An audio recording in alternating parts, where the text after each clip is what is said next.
I think it's basically an annual tradition. I'm used to seeing him We're every year. there. And it's been going on for a long time. We've been doing this for a long time. It's always great to see the Hall of Famer, the great, the Pittsburgh native, Dan Marino. Dan the man. Appreciate that. Dan the Thank man. you, bud. Great to have you back. Always great to talk to you. I don't 40 care. years since Super Bowl 19. Wow, how 40 about that? years. Yeah. And I'm getting better looking every day. You are. You're looking good. That's the South only Florida. that's the only response I can have to that. Well, you're still like I still 40 can't years. go by the channel if I see you on the NFL Network or anywhere and I see you're on. I'm always like, oh damn, what game is this or what highlight they watching? Yeah. You're still one of my favorites in that Thank department. you, buddy. I appreciate that, man. I remember going back to the quarterback challenge days with you. Right. When you were a little guy, Right. man, throwing around. I in can Hawaii. remember him asking my dad, and I was maybe in the 8th grade, and I would like catch. He would be getting ready to hit the target, and he'd be like, Christopher, and all of a sudden he'd just throw lasers at my head, and I was like, oh my gosh, I'm catching Dan Marino's footballs. But I can Yeah, remember those him go way asking back. my dad if he could, can he throw it? Can he really throw it? You know, he was like trying to get the scouting report on me. Yes, yeah. But And you speak- really could throw it. I Yes. mean, really. I could throw it. You got, I you could got throw it. robbed of the chance to develop into what you could have been, but he Maybe. really could throw it. But thank Oh, you. yeah, I for appreciate sure. that. I For appreciate sure. that. All right, so wait, What's- back to the old days, right? This is because I've asked a few quarterbacks this. Quarterback rules right now. How much better do you think you'd be if you could sit in the pocket not realizing that, Reggie White's going to drive you to the ground and bash your head in? I think the mental part of it, you feel a lot more comfortable. Right, You know, right. for sure. If Right. you know you can't get hit in the knees or hit in the face, and can you be better because of that? Yes, I would say so. At least you'll be more available and healthy. Right. I would think most of the time. But you love how you see like nowadays they just go right by him and just rub him a little bit and they throw 15 a flag. yards. And they throw a flag. Keep yeah. the drive going. I know. And You'd have thrown an extra 100 touchdowns in today's, at least. I mean, all just right, the I don't have crap to like prove that. it, but I'll take it. Yeah. I mean, between that and the quarterback throws the ball into triple coverage, they call pass interference on the defense know. for 15 yards. Well, that's right. I mean, the rules have changed so much and it's been systematic, but I think a lot of the guys, we had Warren Moon yesterday, a lot of the guys who had longer careers and more prolific careers. Yep. You had the record for how long? From 1984 until 2011, I think. Yeah, right 27 around there, years. right. And now we got 5,000-yard passers on a All the fairly time. routine basis, especially with 17 games. But still, the game continues to evolve that way. Although it seems like the running back, I don't know what coming it's going to back, do yeah. to the passing game, but teams understand the importance of the running game now. And as far as the passing game is concerned, it has evolved. And they're doing a lot of the stuff with the zone reads and all those things, and that gives them more opportunities. It creates more space. And I think that's why you're seeing a lot more yardage in the passing game. And also, they throw it a lot more. Right. They just throw it a lot more. And Throw this, a when they screen catch on it, 3rd and and they go 1. catch it, and they go like that, it's a pass. Right. Isn't that amazing? It's unreal. Yeah. All right. so Well, it's all despite all those cheap ways to throw the ball, who's the guy because you travel a lot with the team, right? Who's a guy when you see it on the field right now, you just go, holy shit, he can throw it. Well, I mean, it's got to be Mahomes Right. as far as, production and the way he throws it and his Right. ability. He can throw it deep, he can throw it short with touch, sidearm, over the top, behind his back. Yeah. All those things. So, I mean, to me right now, it's probably him, and a guy like Josh Allen, too, has a Right. big arm, Right. strong arm. And so just if it was one guy, I'm picking him, and everybody else here would pick him, too. I agreed. Did you ever throw the ball sidearm in your career, really? Ever? Yeah, really? a few times, right. but not, if you Right. had to. But Yeah. not like he kind of actually runs and he looks to do it. Exactly. Yeah, It's You crazy. had Like the perfected no that looks. form. You've told us that before, that your dad taught you got to get the quick release. If you Quick have the release. quick release, that's an advantage. So you were big on your form.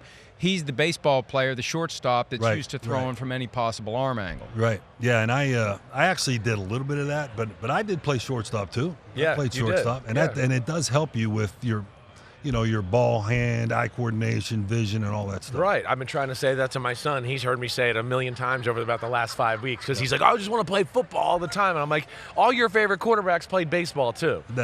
Third base, shortstop. There's a lot to learn from that and a similar skill set.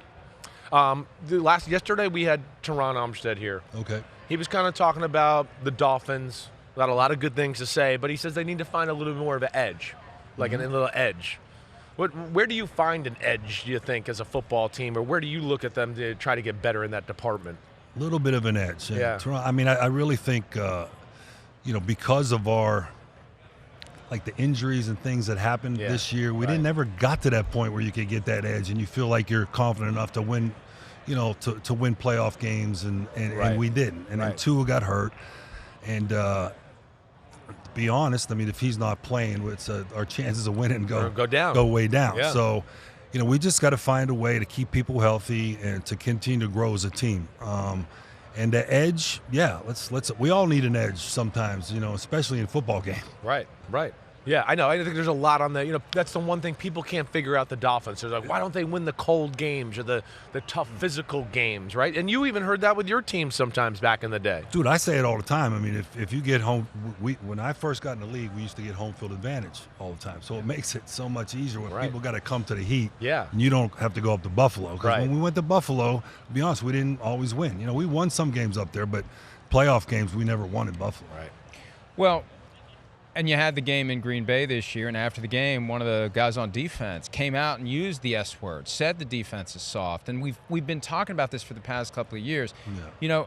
I feel like there are guys out there with the mentality that'll come in and just get in somebody's face and challenge them on the practice field. Do you feel like you have guys like that? Do you need more guys like that? Well, I'm not the personnel guy, and I'm not the GM, but I think that you're always trying to get tougher as a football team. You're always looking to get better no matter what the circumstances are. Do we need guys like that? Every team in the league needs guys that are going to line up and be tough and play hard and practice hard. I mean, that's something that everybody's looking for. So, and we're trying to get there. Do you work with Tua? Give him advice? You know what? Help him out? I'm around. We talk a lot and all that. And sometimes, I watch films with him every now and then. This past year, maybe not as much, but I am around them a lot. Yeah. What about the whole team? I'm around. Yeah, you're around. I remember seeing you in Hard Knocks. You're giving them the Isotona Christmas gloves in the quarterback room and all that. Yeah. That was the only thing I could afford. I'll throw the challenge flag on that one, okay? All right. Mahomes wins 3 straight Super Bowls.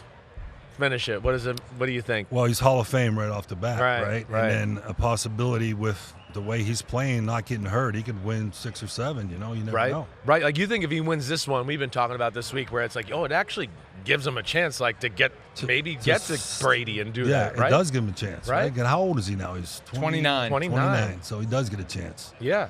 I think he will. Yeah. If he keeps playing the way he's playing, and they understand to put good people around him and make sure that he's always, like the league is protecting him, make sure his players protect him too. Right. What's the number one thing that jumps out to you about him, like when you watch him? I mean, I know you talked about his arm before, but tangible there that you like? Competitiveness. Yeah. Like, you could tell he's got that fire, and you could tell when he gets in a 2-minute situation, like, he just thrives on that. Yeah. He thrives on it. And that's you can't teach that. That's something you got to have. And once you start doing it, then you can do it. Your teammates know you can do it. So. And your opponents know you're going to do it, and it makes it easier. Yeah.